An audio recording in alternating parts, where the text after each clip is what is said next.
Nadreen, deal की बातें हो रही हैं। कभी राणा सनाउल्लाह कहते हैं, कभी अली अमीन गंडापुर कहते हैं, कभी शेर अफजल मरवत कहते हैं, कभी जावेद लतीफ़ कहते हैं, कभी कोई और लोग कहते हैं।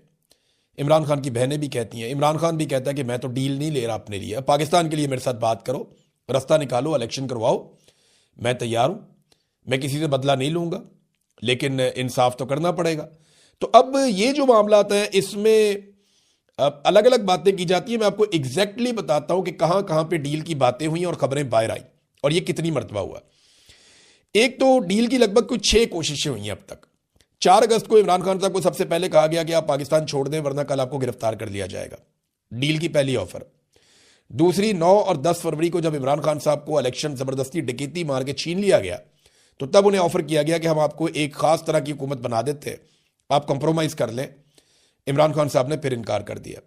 अक्टूबर 2024 में दोबारा से डील करने की कोशिश की गई जब एहतजाजी तहरीक अपने उरूज की तरफ जा रही थी। फिर नवंबर 2024 में दोबारा कत्लेआम से पहले डील की कोशिश की गई और वही बातें अली अमीन गंडापुर और बाकी लोग बताते हैं, लेकिन इमरान खान साहब नहीं माने। फिर अमरीकी डॉक्टर्स आए, अमरीकी बिजनेसमैन आया, इमरान खान साहब से मिला। इमरान खान साहब ने उनको भी साफ इनकार किया। तो ये डील की एक और कोशिश थी।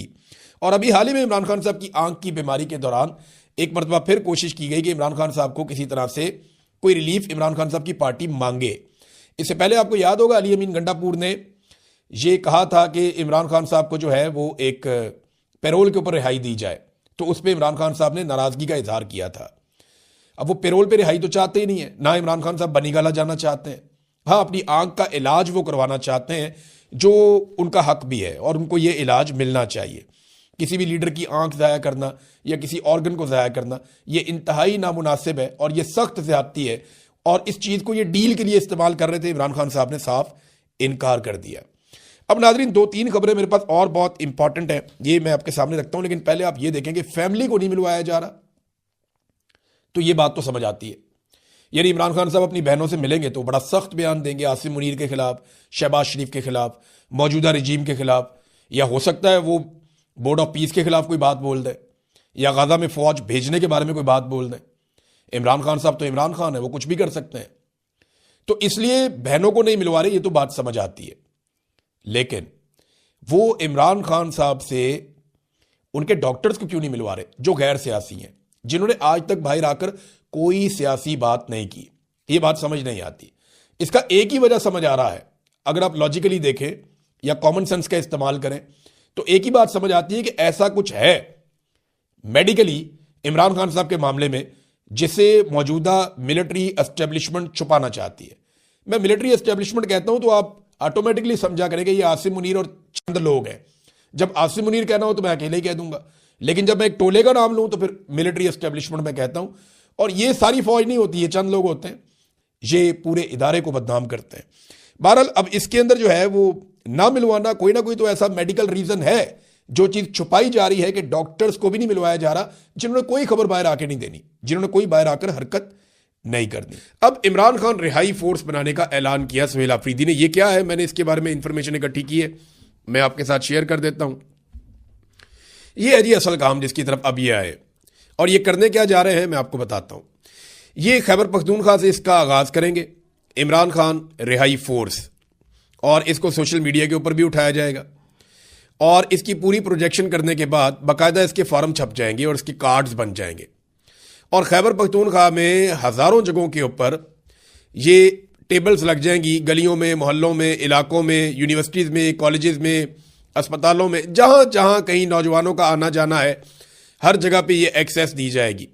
पहले नौजवानों की एक बहुत बड़ी तादाद चुनी जाएगी ज़िलों के अंदर, फिर उसके बाद तहसीलों के अंदर, फिर उसके बाद जो है वो नीचे वार्ड्स तक, यूनियन काउंसिल तक। तहरीक इंसाफ की पूरी एक तंजीम तो मौजूद है, वहाँ लोगों की ड्यूटीज़ लगेंगी कि आपने एक टेबल रखना और उसके ऊपर आपने ये बुक रखनी है और इसके ऊपर हलफनामा लिखा हुआ है। यहाँ पे आप जो है वो जितने भी मेंबर्स बनते जाएंगे उनका रिकॉर्ड आपने जमा करना है और हर मेंबर को एक कार्ड दिया जाएगा, इमरान खान रिहाई फोर्स का कार्ड।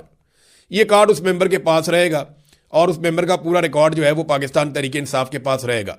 हर मेंबर को ये पता होगा उसकी ड्यूटी क्या है और रोजाना की बुनियाद पे पाकिस्तान तहरीक इंसाफ ये अनाउंस करेगी कि आज हमारे जो मेंबर्स हैं उनकी तादाद इतनी हो गई है।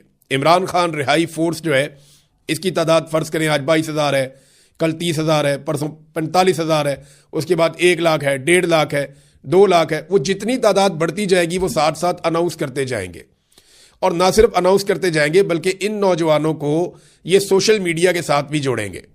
ये जितने नौजवान इमरान खान रिहाई फोर्स का हिस्सा बनेंगे, इन सबको सोशल मीडिया के साथ भी जोड़ा जाएगा। पाकिस्तान तहरीक इंसाफ के तमाम विंग, चाहे वो वकला विंग है, चाहे वो खवातीन का विंग है, चाहे वो यूथ विंग है, चाहे वो ISF है, वो जितनी भी तंजीमें हैं पाकिस्तान तहरीक इंसाफ की, वो तमाम तंजीमें, जितने नौजवान हैं वो इसके अंदर मेंबरशिप ले सकेंगे।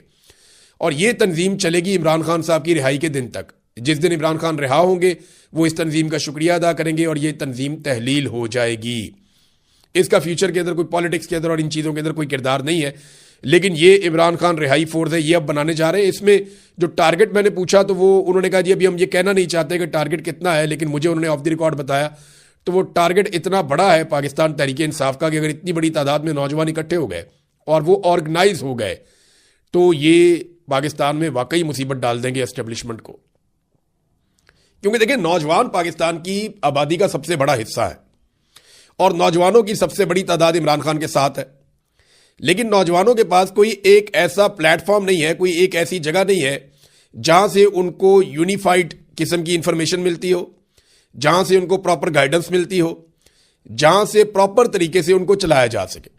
अलग अलग तंजीमें पाकिस्तान तहरीक इंसाफ में मौजूद हैं, लेकिन रिहाई फोर्स के अंदर तमाम तंजीमों को इकट्ठा किया जाएगा और एक इकट्ठी कोशिश की जाएगी। अब ये एक तंजीम है जिसको सुहेल अफरीदी बनाने जा रहे हैं। उन्होंने कहा जी कि अब ये घी जो है सीधी उंगली से नहीं निकलेगा। देखिए, मैं आपको एक बात बताता हूं कि आपको ना तैयारी करनी पड़ती है। अगर आपको एक मुकाबला करना है तो आपको उस मुकाबले की तैयारी करनी पड़ती है। आप इस बुनियाद पे कि क्राउड मेरे साथ है, आप मैदान में उतर जाएं तो आपको मार पड़ेगी ना।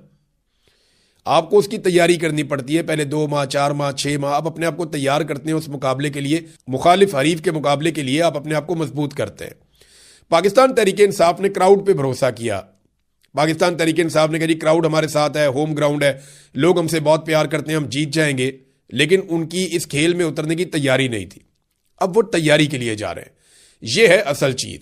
अगर ये फोर्स बन जाती है और लाखों नौजवानों की जेब में कार्ड होता है इमरान खान का और वो सारे नौजवान इकट्ठे होकर निकलते हैं, तो ये उनके लिए एक बहुत बड़ा ऑनर होगा फ्यूचर में कि उन्होंने एक बड़ी तहरीक चलाई थी। अब रोजाना की बुनियाद पर यह ऐलान करेंगे और तमाम तंजीमें इसका हिस्सा बनेंगी और फिर हलफ भी लिया जाएगा। जो मेरे पास इंफॉर्मेशन है, पेशावर में एक हलफनामा होगा पहले बहुत बड़ा, फिर अलग अलग जिलों में जाकर हलफ लेंगे जितने नौजवान, फर्ज करें एक जिले में जो है वो 25,000 नौजवान है, इस फोर्स का हिस्सा है इमरान खान रिहाई फोर्स का, तो वो 25,000 नौजवानों से वहां पे उनको इकट्ठा करके हलफ ले लेंगे, फिर अगले जिले में, फिर अगले जिले में, और इस तरह आहिस्ता आहिस्ता ये जो मेंबरशिप है ये खैबर पख्तूनख्वा से निकलकर बलूचिस्तान, सिंध और पंजाब में फैलेगी। और ये 1 डेढ़ 2 माह की बात है।